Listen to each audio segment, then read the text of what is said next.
तो पुण्यतिथि का शाब्दिक अर्थ होता है, पुण्य कहते हैं पवित्र को, और तिथि कहते हैं समय। तो क्या अर्थ बना? पवित्र दिन। पुण्यतिथि माने पवित्र दिन। अब कहेंगे कि भाई ये ही पवित्र दिन है और पवित्र दिन नहीं है क्या?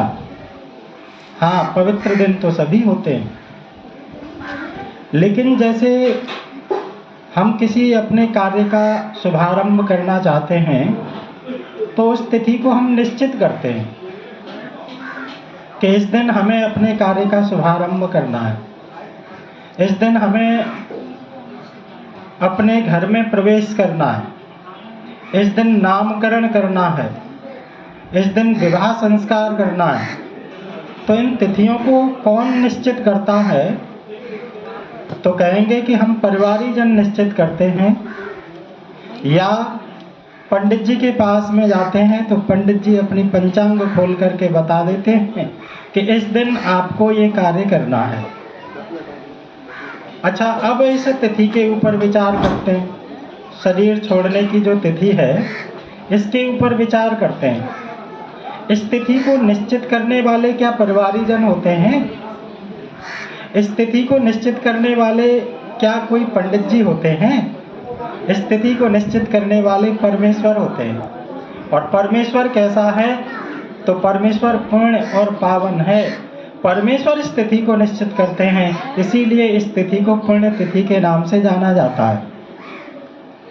अब पुण्य तिथि पर करना क्या चाहिए?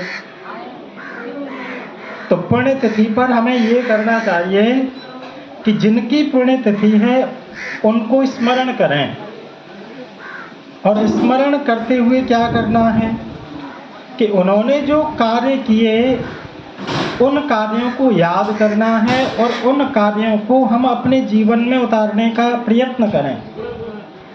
ये पुण्यतिथि मनाने का प्रयोजन होता है।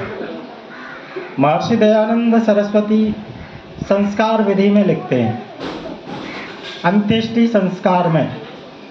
संस्कार विधि को भी बार बार पढ़ना चाहिए। सत्यार्थ प्रकाश की तो सब जगह चर्चा मिलती है कि सत्यार्थ प्रकाश पढ़ो, लेकिन संस्कार विधि का भी कम महत्व नहीं है। संस्कार विधि को पढ़ते हैं, अंत्येष्टि संस्कार जब पढ़ रहे होते हैं तो वहाँ पर महर्षि कहते हैं कि जो व्यक्ति शरीर छोड़ करके चला गया है उसकी स्मृति में हमें विद्यालय खुलवाने चाहिए, गुरुकुल खुलवाने चाहिए, प्याऊ लगवानी चाहिए, धर्मशाला खुलवानी चाहिए। अर्थात जो भी बुजुर्ग हमारे बीच में नहीं हैं, शरीर छोड़ करके चले गए हैं, उनकी स्मृति में हमें निरंतर समाज हितकारी कार्य करते रहना चाहिए। यही सच्चे अर्थों में श्रद्धांजलि भी हुआ करती है। तो कहने का मतलब ये है कि जो बुजुर्ग शरीर छोड़ करके चले गए हैं उनकी पुण्यतिथि हम मना रहे हैं, तो उनके गुण कर्म स्वभावों को याद करें, अपने जीवन में उतारें, और जीवन में उतारते हुए उनकी स्मृति में निरंतर समाज हितकारी कार्यों को करते रहें। यही सच्चे अर्थों में श्रद्धांजलि होती है। लेकिन वेद मंत्र भी कहता है, आदरणीय शास्त्री जी ने चर्चा भी की थी थोड़ी सी, तो मंत्र भी कहता है कि अनुव्रतः पिता पुत्रो मात्रा भवतु सम्मना जाया पत्ते मधुवतिम वाचम ददतु शांतिवाम। कि जो संतानें होती हैं, संतानों को अपने बुजुर्गों का अनुव्रती होना चाहिए। यहाँ पर पिता शब्द आया है, अनुव्रतः पिता पुत्रो, पिता का अनुव्रती होना चाहिए। लेकिन केवल पिता का ही अनुव्रती नहीं होना चाहिए, हमारे अन्य जो भी बुजुर्ग हैं, पिता हैं, बाबा हैं, परबाबा हैं, दादी हैं, माँ हैं, सबका अनुव्रती होना चाहिए। अब ये अनुव्रती क्या होता है? तो अनुव्रती का मतलब होता है कि हमारे बुजुर्गों ने जो व्रत लिया है उन व्रतों की रक्षा हम भी करेंगे। ऐसा नहीं है कि पिताजी ने तो व्रत ले लिया, अब हमें क्या पड़ी है, पिताजी तो समाज की सेवा करते थे, हमें क्या पड़ी है, हम तो नहीं करेंगे। नहीं नहीं, जो पिताजी ने संकल्प लिए हैं, पिताजी ने संकल्प लिया, बाबा जी ने संकल्प लिया कि मुझे समाज की सेवा करनी है, मुझे गौ की रक्षा करनी है, मुझे यज्ञ करना है, तो हमारा दायित्व बनता है कि हम उन व्रतों की रक्षा का कार्य करते रहें, उनके व्रतों को टूटने नहीं दें। जैसे भगवान श्री राम हैं, पिताजी ने वर दे दिया था कि नहीं? भगवान श्री राम की माता जी को वर दे दिया कि श्री राम को वन मिलेगा और भरत को राजगद्दी मिलेगी।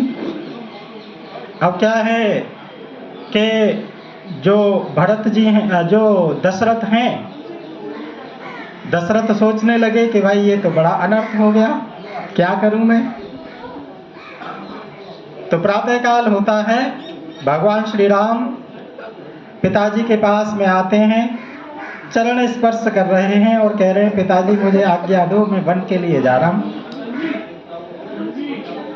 तो पिताजी कहते हैं बेटे राम तुम वन के लिए मत जाओ, तुम ऐसा करो कि मुझे जेल खाने में बंदी बना करके डाल दो और इस अयोध्या के राजा तुम बन जाओ।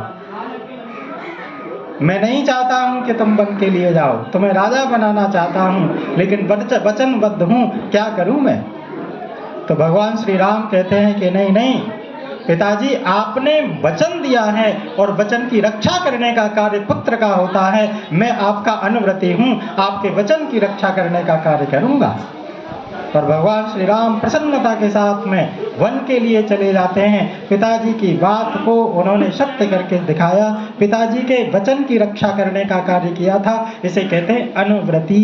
संतानों को अपने माता पिता आदि का अनुव्रती होना चाहिए। मात्रा भवतु सम्मना, और माता के मन वाला बनना चाहिए। माता के मन वाले कैसे बने? समय थोड़ा सा ही लूंगा क्योंकि बहुत देर से आप सुन रहे हैं। तो माता के मन वाला कैसे बने? तो माँ अपने बच्चों से कहती है बेटे जल्दी उठा करो, व्यायाम किया करो, बड़ों से आशीर्वाद लिया करो, अच्छी पुस्तकों का स्वाध्याय किया करो। तो बच्चे माता जी की आज्ञा का पालन करते हैं, सुबह जल्दी उठते हैं, माता पिता का आशीर्वाद लेते हैं, स्वाध्याय करते हैं, व्यायाम करते हैं, माता की आज्ञाओं का पालन कर रहे हैं। तो माँ के मुख में से क्या निकलता है? अरे हमारी संतान तो हमारे मन वाली है। अच्छा, इसके उल्टा करें, माता कहे कि बेटे जल्दी उठा करो, बड़ों से आशीर्वाद लिया करो, तो एक भी बात को संतानें मानती नहीं है। तो फिर माँ के मुख में से क्या निकलता है? माँ कहती है अरे हमारी संतान तो मन वाली नहीं है। तो ये वेद मंत्र कहता है, अथर्ववेद घोषणा करता है कि संतानों को अपने पिता आदि का अनुव्रती होना चाहिए, और जो माता आदि होती हैं, माताएं बहनें होती हैं, उनके मन वाला होना चाहिए। फिर एक और बात विशेष कही, जाया पत्ते मधुवतिम, जो पति और पत्नी का व्यवहार है वो मीठा होना चाहिए, उसमें कटुता नहीं होनी चाहिए, कठोरता नहीं होनी चाहिए। तो हमें केवल यहाँ पर पति पत्नी का व्यवहार ही ग्रहण नहीं करना है, जितने भी परिवार में सदस्य होते हैं उन सभी का व्यवहार मीठा होना चाहिए। कोई भी कठोर वाणी का व्यवहार अपने जीवन में नहीं करे, और जहाँ पर कठोर वाणी का व्यवहार किया जाता है वहाँ परिवार संगठित कभी रह नहीं पाता। यदि परिवार की रक्षा करनी है तो मधुर भाषण हमें अपने जीवन में अवश्य करना चाहिए।